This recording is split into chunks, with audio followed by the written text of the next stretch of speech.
Pero tú vas a tu misa, comulgas, todas esas cosas. Voy a misa. Sí. Voy a misa.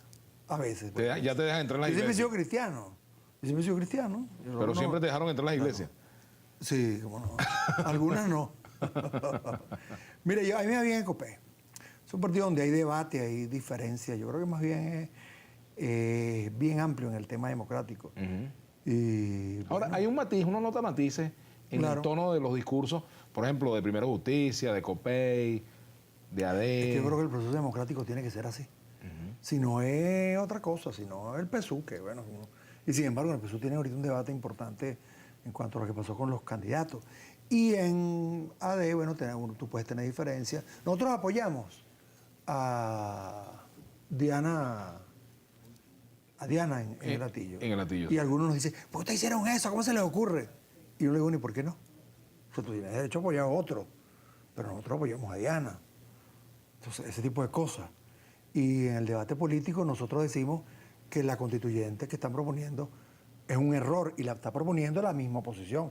Y ya la dirección de COPEI dijo, no, nosotros nos dedicamos... Ahora, Capriles se deslindó, pero en la oposición sigue tomando cuerpo de eso.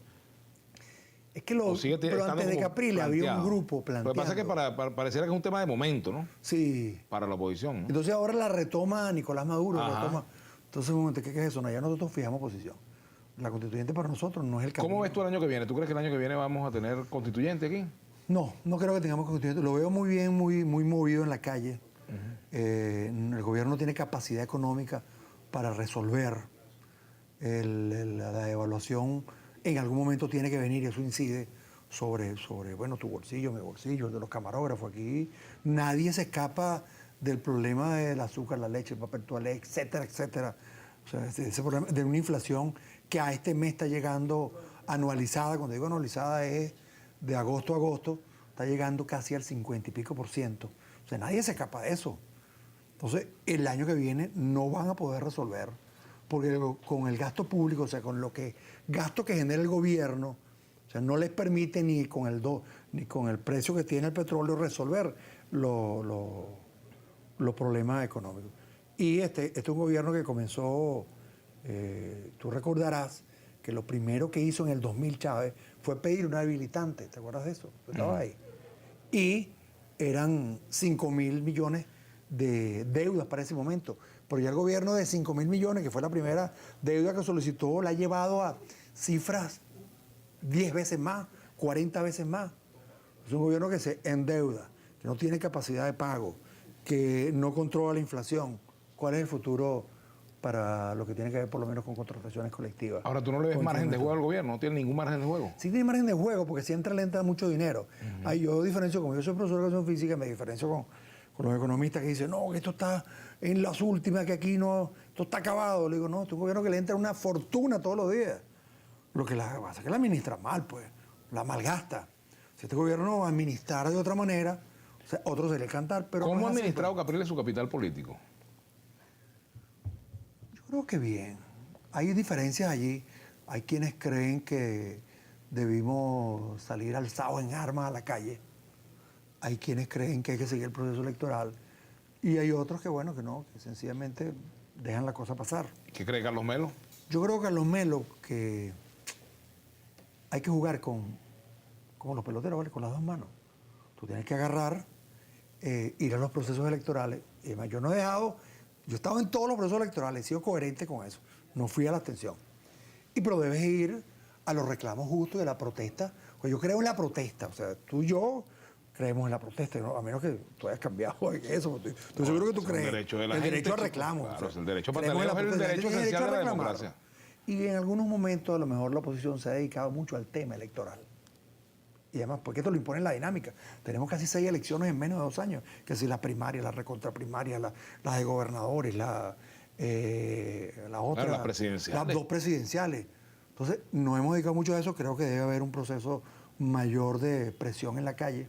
¿Crees que el hecho de que ya estemos prácticamente en campaña electoral le pone un freno a la posibilidad de diálogo en Venezuela?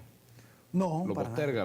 No, para nada. Lo que pasa es que simplemente que hay algunos que son muy ligeros con la boca y empiezan a opinar o a buscar peleas sin necesidad. Entonces siempre mantiene la política en un vilo, o sea, en una angustia permanente. Cualquier Pedro Carreño dice algo ahí en la asamblea y eso genera todo un conflicto, o el mismo presidente que le gusta meterle gasolina a la candela y genera un conflicto.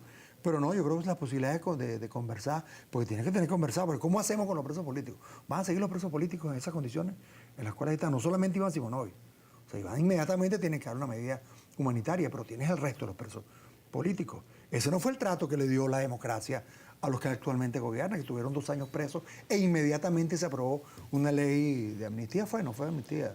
El indulto. Un indulto. O sea, eso lo hizo el gobierno anterior. Entonces, mira, trata a la gente como te trataron. Eso pasa. Un sobreseimiento, creo que fue la figura. Pero luego hubo una ley de amnistía También general. hubo una ley de amnistía. Una ley de amnistía general. Es que no todos los casos creo que entraron por lo mismo. Que nos tocó a nosotros, porque nosotros estábamos metidos en juicios militares. Así que a veces se nos olvida, nosotros no teníamos. Eso fue el siglo pasado, Carlos. Bueno, pero el siglo está cercano, ese siglo está cercano, está pegadito ahí. Entonces, bueno, todo el diálogo tiene que venir, porque además, ¿cómo va a resolver el problema económico este gobierno si no dialoga? Si no se sienta con Fedecámara, con los que producen. Si el gobierno llama a la oposición, ya hace? terminando, Carlos, si el gobierno llama a la oposición a dialogar, la oposición tiene que ir, aunque estemos en un proceso electoral, aunque el clima sea... Pasa hasta en la guerra. Ajá. En la guerra tú lo ves. Ahí está el caso de Colombia. Ahí está la guerrilla y el gobierno echándose plomo y están negociando en Cuba. Esa es la respuesta.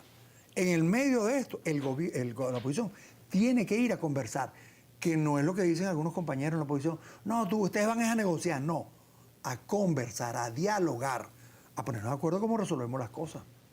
Bueno, Carlos, te agradezco mucho que hayas venido al programa. Gracias a ti, Miriam. Y bueno, ya me imagino que estás pateando calle. Seguí otra vez. Bueno, gracias a Carlos Melo por habernos acompañado aquí en Vladimir a la Una y sigan con nosotros y con la programación de Globovisión.